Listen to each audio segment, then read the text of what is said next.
A gente volta a falar aqui do conflito Irã e Israel, ou Israel e Irã. Um hospital no sul de Israel foi atingido por mísseis lançados pelo Irã na madrugada de hoje. Segundo um oficial do exército israelense, o bombardeio atingiu locais com civis, incluindo um centro médico. Um porta-voz disse ainda que o hospital sofreu danos extensos em diferentes áreas e que cerca de 40 pessoas ficaram feridas no ataque, pedindo também que a população não procure atendimento no momento. A unidade possui mais de 1.000 leitos e presta serviços a aproximadamente 1 milhão de moradores do sul de Israel. Diante dos recentes atentados, o primeiro-ministro Benjamin Netanyahu afirmou que as forças israelenses irão cobrar o preço total dos tiranos de Teherã. O ministro da Defesa, Israel Katz, diz que o líder iraniano Ali Khamenei será responsabilizado pelos crimes de guerra. As autoridades já teriam até instruído as Forças Armadas a intensificar os ataques contra alvos estratégicos no Irã, a fim de eliminar ameaças ao Estado de Israel e desestabilizar o regime do Ayatollah Ali Khamenei. Quem nos acompanha com imagens, observa aí imagens da destruição, provocada por essa ação do Irã no hospital de Beersheba, que fica na região sul de Israel. E aí, ao vivo agora, quem está acompanhando a gente com imagens, tem imagens desse centro médico, que aparentemente não está muito danificado, pelo menos do lado de fora, mas as imagens internas que nós mostramos há pouco mostram sim uma destruição, tanto é que o governo israelense pede que as pessoas não procurem atendimento nesse local nas próximas horas, em virtude da destruição provocada pelos ataques promovidos pelo Irã. Professor Marcos Vinícius de Freitas está conosco mais uma vez aqui para analisar o conflito entre Irã e Israel. Professor, bom dia para o senhor, muito obrigado por mais uma vez estar conosco. Há um enfrentamento muito duro entre os dois países. E a gente já citou aqui ontem, a gente segue acompanhando de perto também a possibilidade de que os Estados Unidos possam entrar de vez nesse conflito também para auxiliar Israel numa ação contra o Irã. Qual é o momento que nós vivemos agora nessa guerra que vai escalando? Já estamos no 7º dia, professor Marcos Vinícius. Essa destruição desse hospital é um alerta de que o Irã ainda tem efetivamente condições de importunar Israel, professor? Sim, porque você aqui está descobrindo que o Irã, diferentemente do Hamas e do Hezbollah, é um país que tem um exército e que tem uma capacidade de resistência, embora a gente tenha visto também que a quantidade de mísseis diminuiu significativamente em relação aos primeiros dias, o que denota que o Estado de Israel conseguiu ali, ao menos neste primeiro momento, que pelo que observamos também, diluir bastante a capacidade bélica do Irã neste processo todo.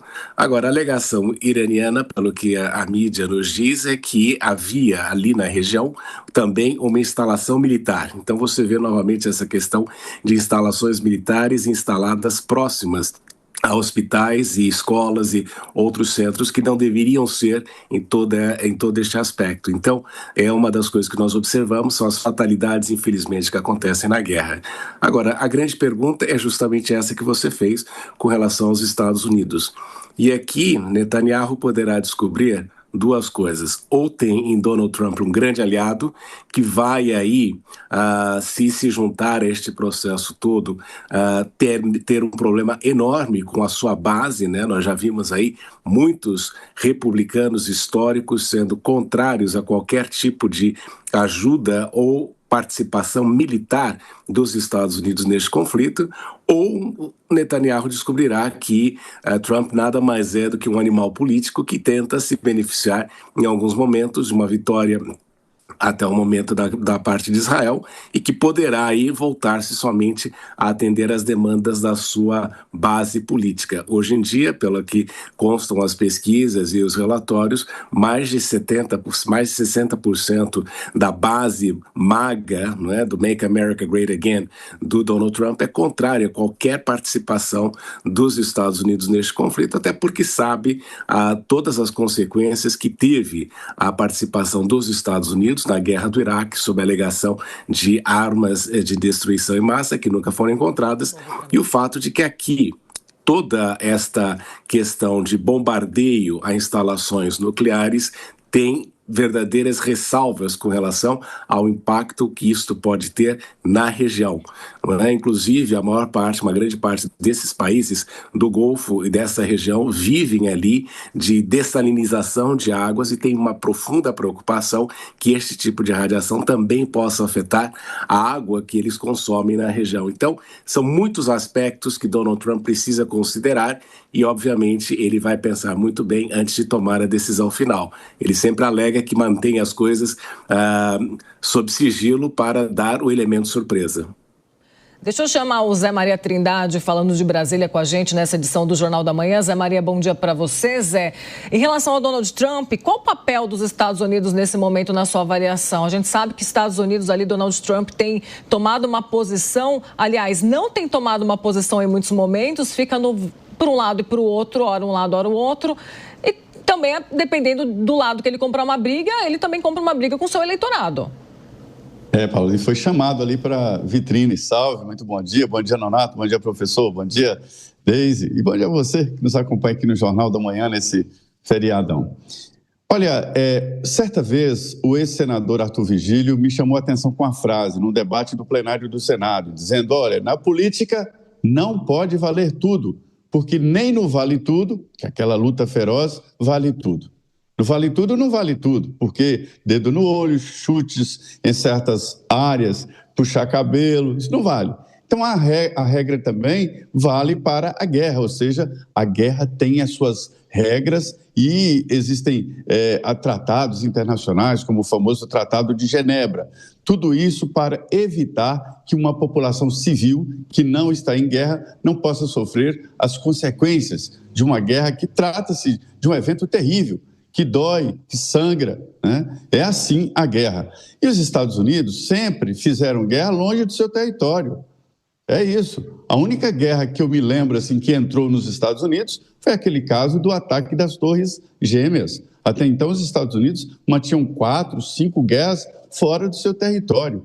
E Donald Trump chegou com essa mensagem. Chega de guerra, nós vamos pacificar o mundo. A Ucrânia e Rússia, eu acabo nisso no meu primeiro dia de mandato. Esse foi o discurso dele. E agora ele é chamado para se definir num conflito que todos desconfiam até demais de que ele é que se uniu a Israel para atacar o Irã. Por quê? O Irã está sendo uma ameaça para o mundo por ter ogivas nucleares que podem ser repassadas a grupos terroristas. Comandantes militares dizem que isto é questão de tempo. Os terroristas vão colocar as mãos em ogivas nucleares. Imagine o tamanho do estrago. Esse material bélico nuclear está cada vez menor, mais fácil de ser transportado. Existe uma tecnologia nova e é muito mais letal. Então, é essa a grande discussão e, por isso, os Estados Unidos podem entrar, sim, nessa guerra. Eu acho que Donald Trump não vai de vez, porque ele tem essa retórica, tem essa conversa, mas agora ele foi chamado para o centro do palco. O Deise Ciocari, a gente observa aí imagens também da destruição nesse hospital e, claro, é um cenário diferente para o israelense em relação ao conflito que teve com o Hamas ou com o próprio Hezbollah, em que Israel conseguiu controlar bem as ações em cima desses dois grupos. Agora você tem um Estado contra o outro, né, Deise? Ou seja, a potência iraniana é maior do que a desses dois grupos, né?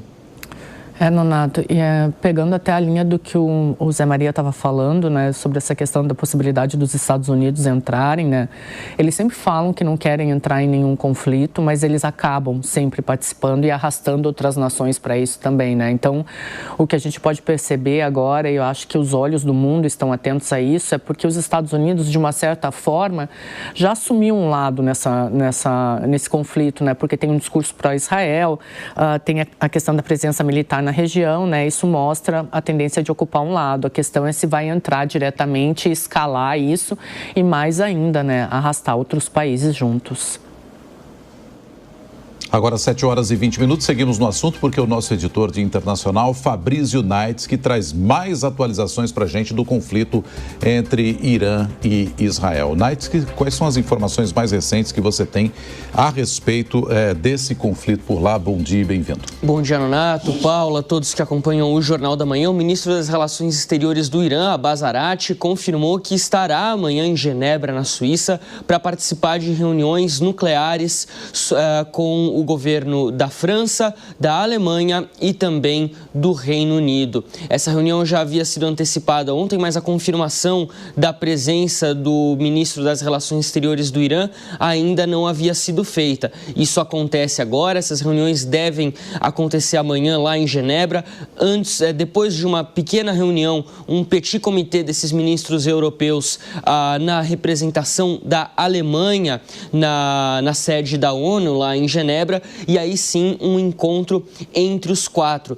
Talvez na expectativa de que a Europa possa intermediar o acordo nuclear que estava sendo tramado entre Estados Unidos e Irã e que caiu por terra depois dos ataques israelenses na quinta-feira passada. Lembrando que Estados Unidos e Irã deveriam se encontrar no Omã no domingo para continuar negociando esse acordo. Havia um sentimento de que esse acordo estava próximo, embora o Irã estivesse dificultando um pouquinho as coisas, mas segundo fontes, segundo especialistas, isso se tratava de uma estratégia iraniana, fazer uma posição um pouquinho mais dura para conseguir resultados um pouco melhores. Qual que é a grande diferença, a grande separação aqui, ou pelo menos que era até semana passada, entre Estados Unidos e Irã? Os Estados Unidos querem enriquecimento zero de urânio no Irã. O Irã acredita que isso é impossível de ser feito, que eles não podem ter enriquecimento zero de urânio, porque isso dificultaria muitos dos objetivos iranianos, segundo eles, por exemplo,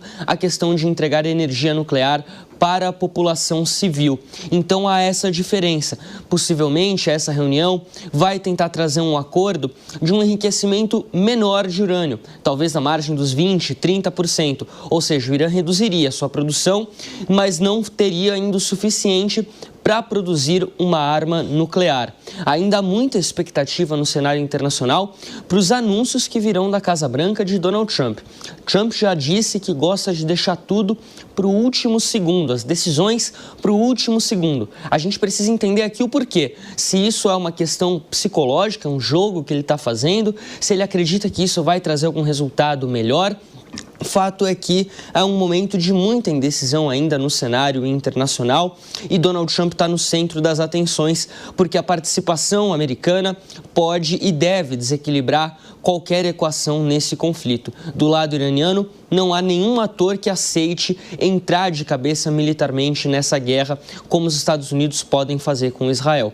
Por outro lado, você teve hoje um pronunciamento do presidente russo Vladimir Putin com o presidente chinês Xi Jinping, afirmando que é necessário encontrar uma saída diplomática para esse conflito. A ver se, de repente, a partir de amanhã, com essas reuniões lá em Genebra, uma saída diplomática ainda pode ser negociada. Fato é que, conforme as operações militares vão avançando, como, por exemplo, esse ataque do Irã em um hospital em Israel, os canais diplomáticos vão parecendo cada vez mais difíceis de serem navegados. A gente torce para que uma solução possa ser encontrada. Até porque quando a gente fala desses conflitos ali, você tem radical de todo lado. Então, de repente, uma parcela quer, não, vamos tentar a diplomacia, e o outro, não, vamos retrucar e continuar o conflito. Então, é muito importante. Daqui a pouco, o Fabrício Naitz, que vai voltar trazendo mais detalhes, até por essa participação também de russos e chineses no conflito. Porque a gente fala muito dos Estados Unidos, mas são duas superpotências que também têm importância nesse cenário.